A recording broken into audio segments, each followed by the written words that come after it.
নির্বাচন নির্বাচন নির্বাচন বলে আমাদেরকে সামনে একটা ভুলা ঝুলানো হচ্ছে। আমরা এই ধরনের কোন ধোঁকাবাজিতে বিশ্বাস করব না। আমরা অবশ্যই এই বাংলাদেশে আঞ্চলিক বৈষম্য থাকবে না।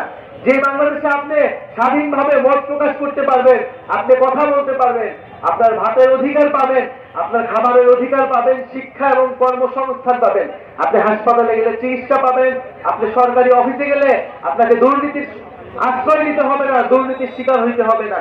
এরকম একটা বাংলাদেশের জন্য আমাদের ছেলেরা মেয়েরা আমাদের ভাই বোনেরা জীবন দিতে আমরা রাস্তায় নামছিলাম। প্রিয় বন্ধুগণ, যদি গণ অভ্যুত্থানের পরে আমাদের এই সকল দাবি পূরণ হয়ে যেত তাহলে আমাদের রাজনৈতিক দল গড়া লাগতো না।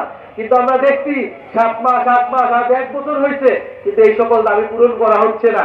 কেবল নির্বাচন নির্বাচন নির্বাচন বলে আমাদেরকে সামনে একটা ভুলা ঝুলানো হচ্ছে। আমরা এই ধরনের কোন ধোঁকাবাজিতে বিশ্বাস করব না।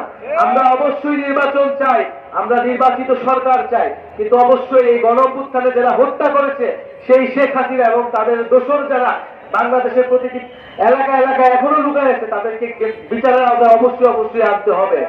শেখ হাসিনাকে দেশে এনে বিচারের আওতায় আনতে হবে। এই শেখ হাসিনার বিচার না হওয়া পর্যন্ত এই শহীদ রুবেলের বাবা আমাদের সকলের মনে যে দাউ দাউ করে আগুন চলতেছে সেই আগুন কোনোদিন নিভবে না। প্রিয় বন্ধুগণ, আমরা বলছি মৌলিক সংস্কার হইতে হবে রাষ্ট্রের, সংস্কারের মধ্য দিয়ে নির্বাচনের দিকে যাইতে হবে। আমরা আরো বলছি বাংলাদেশে একটা নতুন সংবিধান লাগবে। যে আওয়ামী লীগের সংবিধান, যে মুজিববাদের সংবিধান, সেই সংবিধানকে ছুঁড়ে ফেলে দিতে হবে।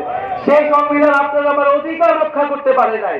সেই সংবিধান আমাদের যখন রাস্তায় মারা হয়েছে, আমাদের যখন গুম করা হয়েছে, আমাদের মানবাধিকার রক্ষা করতে পারে নাই। ফলে সেই সংবিধান, যে সংবিধান জনগণের সংবিধান নয়, সেই সংবিধান রাখার আর কোনো মানে হয় না। ফলে বন্ধুগণ, আমরা পুরো দেশব্যাপী দেশ গড়তে জুলাই পদযাত্রা কর্মসূচি হাতে নিয়েছি। আমরা প্রথমে উত্তরবঙ্গ এসেছি, রংপুর গিয়েছি, গাইবান্ধা গিয়েছি, আজকে নীলফামারী, কারণ আমরা